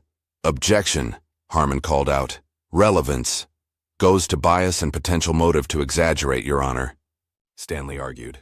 I'll allow it, Judge Winters ruled. The witness will answer. Maya straightened her shoulders. My brother came to help me after I was wrongfully arrested and abused by these officers. He worked with federal authorities to expose corruption that had been hurting people in Westbrook for years. But he didn't follow proper channels, did he? Stanley pressed. He used military tactics against civilian law enforcement. He used his training to protect me and my son when we were kidnapped by mercenaries hired by Sheriff Mercer, Maya corrected calmly. Every action he took was coordinated with the FBI. Stanley changed tactics. Ms. Thompson, prior to your arrest, had you ever had encounters with law enforcement in Westbrook? Only professional ones. As a nurse at Memorial, I occasionally worked with officers when patients came in from accidents or violent incidents. So you had no reason to believe officers would target you specifically, correct? Maya paused, considering. I had no personal reason. But as a black woman in Westbrook, I was aware of the department's reputation. Many in our community had experienced similar treatment. Stanley's expression hardened. So you're alleging racial motivation based on community rumors? Objection, Harmon interjected. Mischaracterizes the testimony. Sustained, Judge Winters ruled.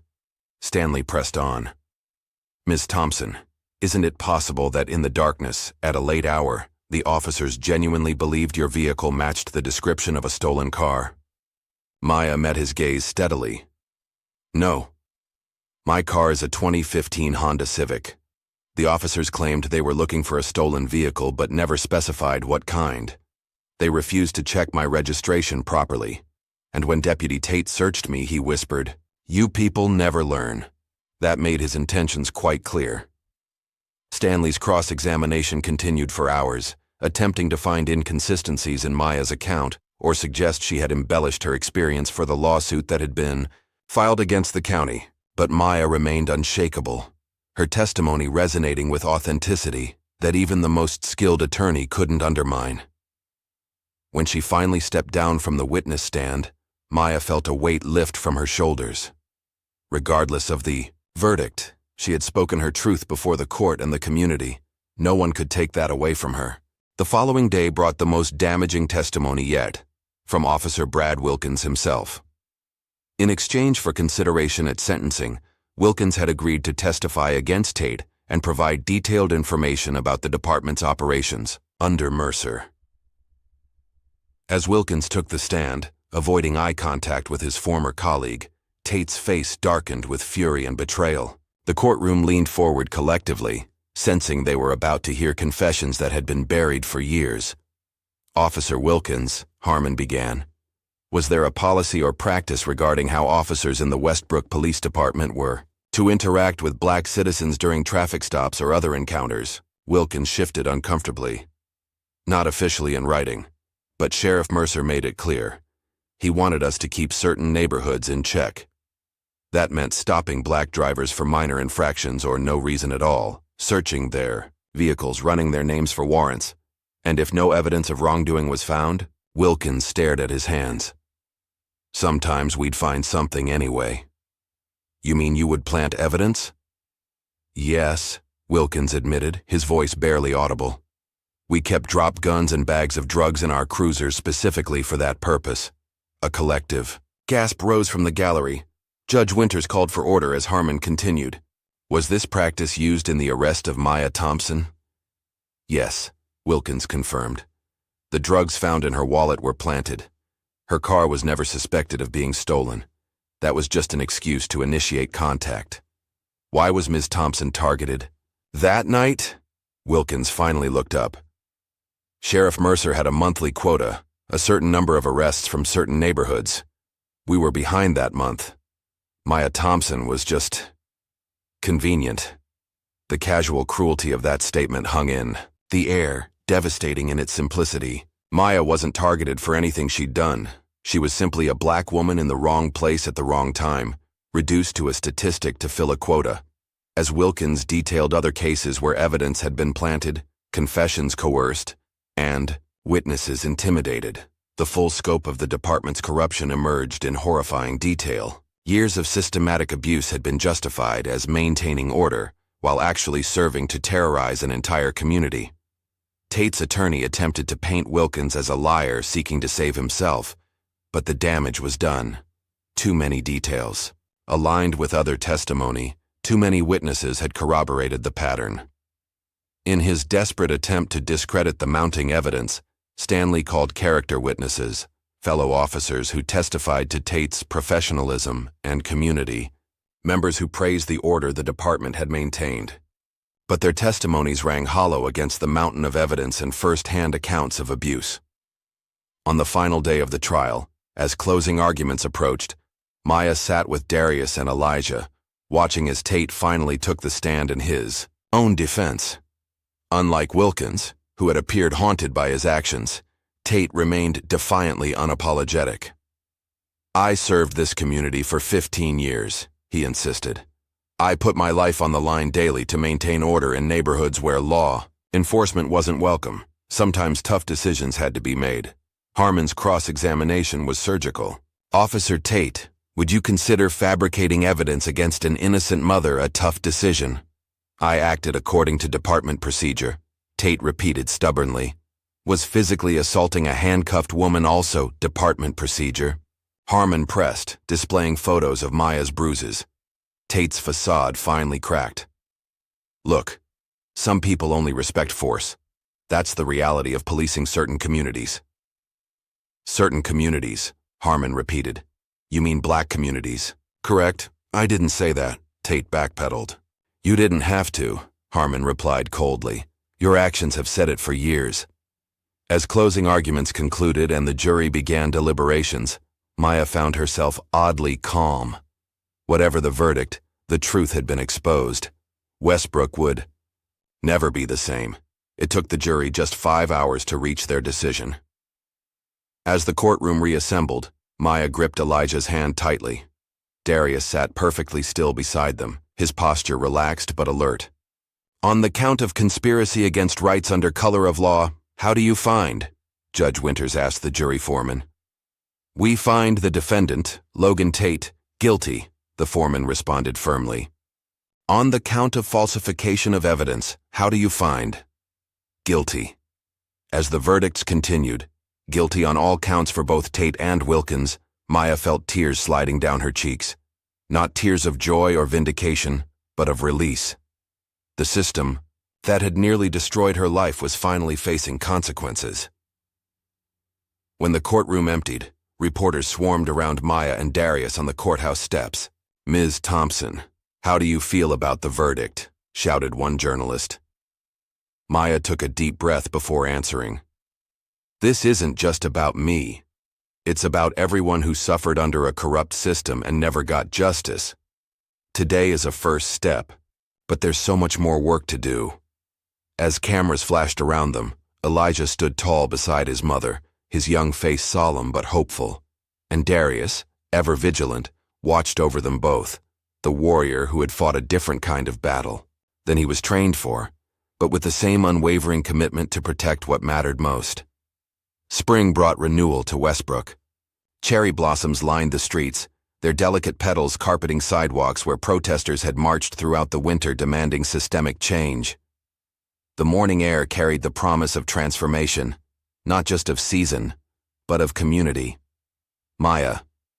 Thompson stood on the steps of the newly renovated community center, watching volunteers set up for the day's event. 6 months had passed since the trial, and Westbrook was slowly healing from decades of corruption. "Nervous?" asked Denise Williams, appearing at Maya's side with a clipboard. Maya smiled. "A little. I never expected to be here doing this." "You're exactly where you need to be," Denise assured her, squeezing her arm gently. Inside the main hall, rows of chairs faced a small stage where a podium had been set up. Posters around the room displayed information about citizens' rights, law enforcement accountability, and community resources. At a table near the entrance, volunteers distributed informational packets and registered attendees for future workshops. This was the official launch of the Thompson Justice Initiative, a foundation Maya had established using part of the settlement money from her lawsuit against Westbrook County. Its mission: to support victims of police misconduct, advocate for policy reforms, and rebuild trust between law enforcement and the community. Elijah appeared from a side room, carefully carrying a stack of programs. At 14, he had grown. Taller in the past months, his features maturing from boy to young man. The trauma of their ordeal had left its mark, but it had also sparked a passionate interest in justice and community activism. "Mom, the new police chief is here," he said, nodding toward the entrance. Maya turned to see Chief Alicia Foster arriving with several officers.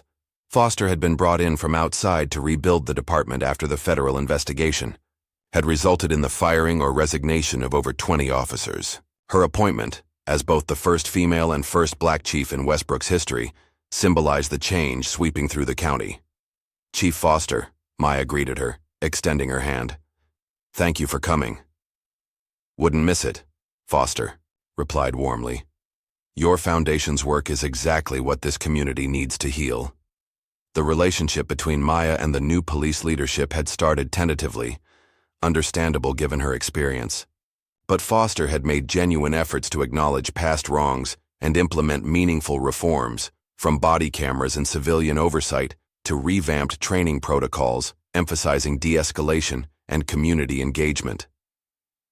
As the hall filled with community members, local officials, and media, Maya retreated to a quiet corner to review her speech. The words had been carefully crafted over many drafts, seeking the delicate balance between acknowledging pain and fostering hope. A familiar presence appeared beside her, Darius impeccable in a dark suit that couldn't quite disguise his military bearing. "You're going to do great," he said simply. Maya looked up at her brother, emotion tightening her throat. After the trial, Darius had stayed in Westbrook longer than expected, helping establish security protocols for the foundation and serving as a silent guardian for Maya and Elijah as they rebuilt their lives. But tomorrow he would return to his duties, disappearing back into the classified world he inhabited. "I couldn't have done any of this without you," she said softly. Darius shook his head. "You would have found a way. Thompson family always does." "Will you at least consider my offer?" Maya asked. "The foundation could use someone with your expertise on a more permanent basis." A ghost of a smile touched Darius's lips. "My expertise is in eliminating threats, not building bridges." "I disagree," Maya countered. "You're better at both than you think." Before he could respond, Denise approached to indicate it was time to begin. Maya took a deep breath and moved toward the stage. The audience quieted as she took her place at the podium. Faces turned toward her, some familiar, others strangers, all united by a desire for change. In the front row sat those who had been closest to her journey: Elijah, watching with undisguised pride; Denise, nodding encouragement; Janine and other former inmates who had testified at the trial; Agent Wilson, representing the federal authorities who had helped bring down Mercer's empire; and Darius, standing at the back of the room, alert as always, but allowing himself to be present for this moment. 6 months ago, Maya began, her voice steady and clear. I stood in a courtroom and told my story. Today I stand before you not just as someone who survived a broken system, but as someone committed to fixing it. As she spoke about the Foundation's initiatives, legal support for victims, educational programs, policy advocacy, Maya noticed tears in some eyes, resolute nods from others. The shared experience of living under Mercer's corrupt regime had created an unexpected unity across racial and social divides. Everyone had suffered, though not equally. The Thompson Justice Initiative isn't about revenge or punishment, Maya continued. It's about transformation, about creating a community where no mother has to fear for her child during a routine traffic stop, where no officer feels pressured to choose between conscience and career, where justice truly means justice for all. After the formal presentation, as attendees mingled and explored the information booths, Maya found herself approached by a young patrol officer. She recognized him as one of the new recruits hired under Chief Foster's leadership. "Miss Thompson," he said hesitantly, "I just wanted to say, what happened to you is why I became an officer, to make sure things like that don't happen again." Maya studied him, earnest, nervous, clearly wrestling with the weight of the badge he carried. "What's your name, officer?" "Jenkins, ma'am." "Michael Jenkins. Officer Jenkins, the fact that you're here having this conversation gives me hope. This work requires all of us, community members and law enforcement alike." Later, as the event wound down, Maya found Elijah deep in conversation with Agent Wilson. Her son had developed an almost hero worship of the FBI agent who had helped free them from the warehouse. "Mom," Elijah called excitedly as she approached, "Agent Wilson says I could apply for the FBI internship program when I'm in college." Maya raised an eyebrow at Wilson, who shrugged somewhat apologetically. "He's got a sharp mind," Wilson said, "and a personal understanding of why justice matters. We need more of that in federal law enforcement." As Elijah continued asking questions about the FBI's work, Maya drifted outside for a moment of quiet. The evening air was cool and refreshing after the crowded hall. She found Darius already there, gazing out at the city skyline. "Successful launch," he commented. "You should be proud." "I am," Maya agreed. "But there's still so much to do." "There always is," Darius said. "That's why the work never really ends." They stood in companionable silence for a moment, the distant sounds of the city washing over them. "I've been thinking about your offer," Darius said finally. "About staying on with the Foundation." Maya turned to him, surprised. "And?" "I've arranged an extended leave. 6 months, possibly renewable. My team can handle things without me for a while." Joy bloomed in Maya's chest. "Elijah will be thrilled. He looks up to you so much." "The feeling is mutual," Darius replied. "That kid showed more courage throughout this ordeal than some soldiers I've commanded." "He gets it from his mother," came a voice from behind them. They turned to find Denise watching them with a knowing smile. "The community center is closing up, but several folks are heading over to Ruby's diner to continue the conversation. You, too, should join us."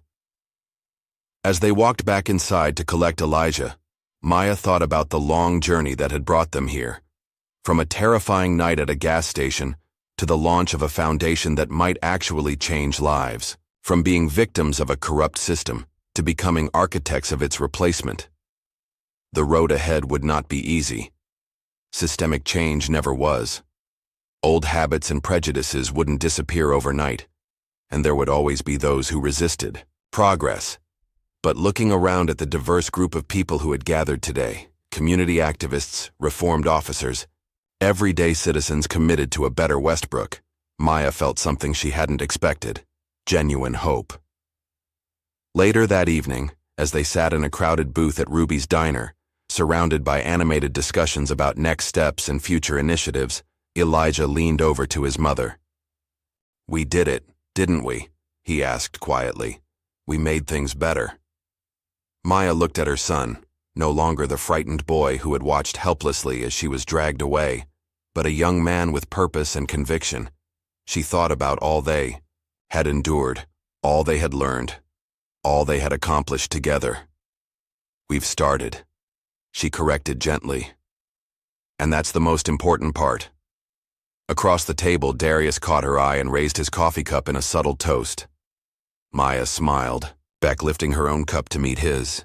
The Thompson siblings, the healer and the warrior, united in a different kind of battle than either had imagined, and in that moment, surrounded by new allies and old friends, Maya knew that whatever challenges lay ahead, they would face them, the same way they had faced Mercer in his corrupt precinct, together, with unwavering determination and the absolute conviction that justice was worth fighting for. Not just for themselves, but for everyone who had never had the chance to fight back. For everyone who would come after them. For a future where a late night stop at a gas station wouldn't change anyone's life forever. A future worth building, one day at a time. What would you do if the system meant to protect you became your greatest threat? Maya and Darius's story reminds us that justice requires both courage and sacrifice, sometimes from those we least expect. If this tale of accountability stirred something in you, hit that like button and subscribe for more stories that challenge our understanding of justice, family, and the power of standing up against corruption.